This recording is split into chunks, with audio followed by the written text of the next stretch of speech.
Real horror story. दोस्तों 1920 film India की सबसे ज्यादा पॉपुलर हॉरर फिल्म्स में से एक है। लेकिन क्या आपको पता है कि इसकी शूटिंग एक ऐसी जगह हुई है जिसके ऊपर खुद एक हॉरर फिल्म बन सकती है। एलर्टन कासल। कैसल दुनिया की सबसे हॉन्टेड जगहों में से एक है। ये सिर्फ अपनी ब्यूटी के लिए ही नहीं बल्कि अपने हॉरर लेजेंड्स के लिए भी फेमस है। लेकिन इसके बावजूद इस कासल में आज भी कई वीआईपी पार्टीज और गेट टुगेदर्स होते हैं। इसी के चलते विलियम्स फैमिली ने भी डिसाइड किया था कि वो अपनी छोटी बेटी कैरन की बर्थडे पार्टी एलर्टन कासल में ही थ्रो करेंगे। विलियम्स फैमिली कई सालों से लंदन में रह रही थी और उनकी छोटी बेटी कैरन 10 साल की होने वाली थी। कैरन का एक बड़ा भाई भी था जिसका नाम हैरी था। हैरी अपने घर में किसी से भी ज्यादा बात नहीं करता था। सबको लगता था कि शायद टीनेजर होने की वजह से वो शांत रहता है, मगर कैरन को हमेशा ही लगता था कि हैरी बहुत परेशान रहता है। हैरी ने अपने पेरेंट्स को एलर्टन कासल आने से कई बार मना किया था, मगर उन्होंने उसकी बात नहीं सुनी और कासल को 5 दिन के लिए बुक कर लिया। 5वें दिन कैरन की बर्थडे पार्टी थी। विलियम्स फैमिली जैसे ही एलर्टन कासल पहुंचे, हैरी के हाव भाव और ज्यादा बदल गए। ये बात कैरन ने नोटिस कर ली और उसने अपने भाई से पूछने की कोशिश की कि आखिर बात क्या थी, मगर वो कुछ नहीं बोला। उन्हें वहां पहुंचते पहुंचते रात हो गई थी और इसी वजह से विलियम्स फैमिली खाना खा के सोने चली गई। अपने रूम तक जाते हुए कैरन को स्टेयरकेस पर एक बच्चा दिखा जिसकी उम्र लगभग उसके जितनी ही थी। कैरन ने हाथ हिलाकर उस बच्चे को वेव किया, मगर वो बच्चा सीढ़ियों से ऊपर भाग गया। कैरन भी उसके पीछे पीछे जाने लगी और उसने देखा कि वो बच्चा उसके भाई हैरी के रूम में घुस रहा था। कैरन रूम के अंदर जा पाती उससे पहले ही उसने देखा कि हैरी दौड़ता हुआ अपने रूम से बाहर आया। उसके चेहरे पर एक अजीब सा खौफ था और उसका डर के मारे पसीना बह रहा था। हैरी ने कैरन का हाथ पकड़ा और उसे उसके रूम में ले गया। कैरन को अपने भाई के हाव भाव बिल्कुल समझ नहीं आ रहे थे, तो उसने हैरी से उस बच्चे के बारे में पूछा। हैरी ये सुनकर चौंक गया और उसने कैरन को उस बच्चे से दूर रहने को कहा। इसके बाद वो दोनों अपने अपने रूम में सो गए।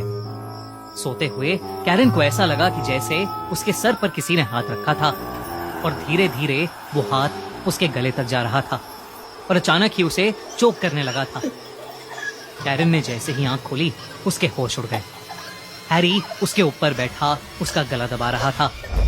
कैरन डर के मारे चिल्लाने लगी और तभी उसके पेरेंट्स भागते हुए रूम में आ गए। कैरन ने अपने पेरेंट्स को बताया कि कैसे हैरी उसे मारने की कोशिश कर रहा था। उसके पेरेंट्स ये सुनकर घबरा उठे। हैरी ने कभी भी ऐसा कुछ नहीं किया था।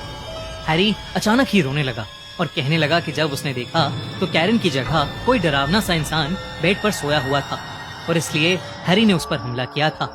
उसके पेरेंट्स को लगा कि शायद हैरी को किसी तरीके का भ्रम हुआ होगा, इसलिए उस रात उन्होंने हैरी को अपने रूम में ही सुला लिया।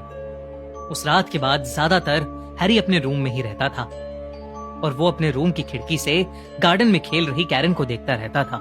कैरन की बर्थडे पार्टी से 2 दिन पहले उसके मॉम डैड एलर्टन कासल से दूर किसी काम से गए थे।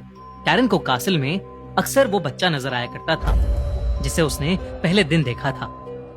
उसी रात कैरन अपने रूम में बैठी अपनी बर्थडे ड्रेस को पहनकर देख रही थी कि तभी उसने शीशे में देखा कि वही बच्चा उसके रूम में झांक रहा है। कैरन जैसे ही मुड़ी तो वो बच्चा अब वहां नहीं था। कैरन दरवाजे से निकलकर कॉरिडोर में गई और उसने देखा कि वो बच्चा स्टेयरकेस के पास खड़ा स्माइल कर रहा था, मानो कैरन को अपने साथ खेलने के लिए बुला रहा हो। कैरन भी उसकी तरफ बढ़ने लगी, मगर तभी अचानक कुछ ऐसा हुआ कि कैरन के पैरों तले जमीन खिसक गई। कॉरिडोर के अंधेरे से एक बहुत ही डरावना आदमी हाथ में हथौड़ा लिया आया और उसने वो हथौड़ा सीधा उस बच्चे के सर पर मार दिया। वो बच्चा उस वार की वजह से सीढ़ियों से नीचे गिर गया और नीचे गिरते ही गायब हो गया। कैरन ये देखकर बहुत जोर से चिल्ला पड़ी। उस आदमी की नजर कैरन की ओर गई और वो उसकी तरफ आने लगा। तभी हैरी वहां आ गया और उसने अपनी बहन कैरन को धक्का दिया और खुद उस आदमी के सामने आ गया। वो आदमी हैरी के आर पार हो गया और ऐसा होते ही वो आदमी भी वहां से गायब हो गया। मगर हैरी बुरी तरह कांपने लगा। उसकी आंखें सफेद हो गईं और उसके मुंह से झाग निकलने लगे। हैरी वहीं नीचे गिर गया और उसकी बॉडी अकड़ने लगी। वो बहुत ही ज्यादा भयानक लग रहा था। देखते ही देखते हैरी बिल्कुल शांत हो गया। उसकी मौत हो चुकी थी। ये देखकर कैरन सर से लेकर पांव तक खौफ में थी। कुछ देर तो वो वहीं जमी खड़ी रही, मगर फिर हिम्मत करके वो हैरी के रूम में गई और हैरी के फोन से उसने अपने पेरेंट्स को कॉल किया। जब मिस्टर और मिसेस विलियम्स घर पहुंचे तो कैरन हैरी के रूम में बेहोश पड़ी थी। जब वो होश में आई तब उसे कुछ भी याद नहीं था। पूरी विलियम्स फैमिली इस इंसिडेंट से हिल चुकी थी।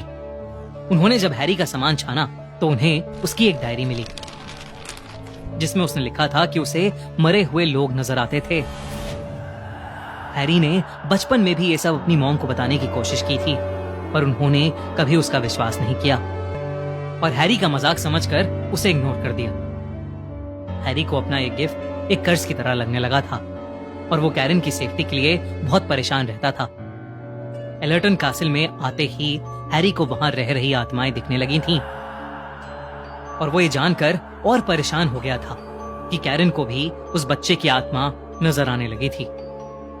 उस बच्चे के अलावा वहां एक और इविल आत्मा भी थी जो कैरन को हार्म करना चाहती थी और उसी आत्मा से कैरन को बचाते बचाते हैरी ने अपनी जान दे दी। आसपास पूछने पर पता चला कि हैरी सच कह रहा था। इस कैसल की कहानियों पर माने तो वहां 3 आत्माएं रहती थीं।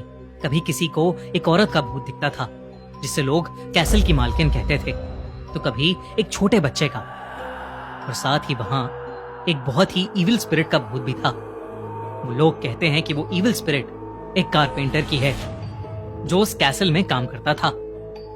उस कारपेंटर की कैसल के मालिक से लड़ाई हो गई थी और इसलिए उस कैसल के मालिक ने बड़ी बेरहमी से उसे मार डाला था।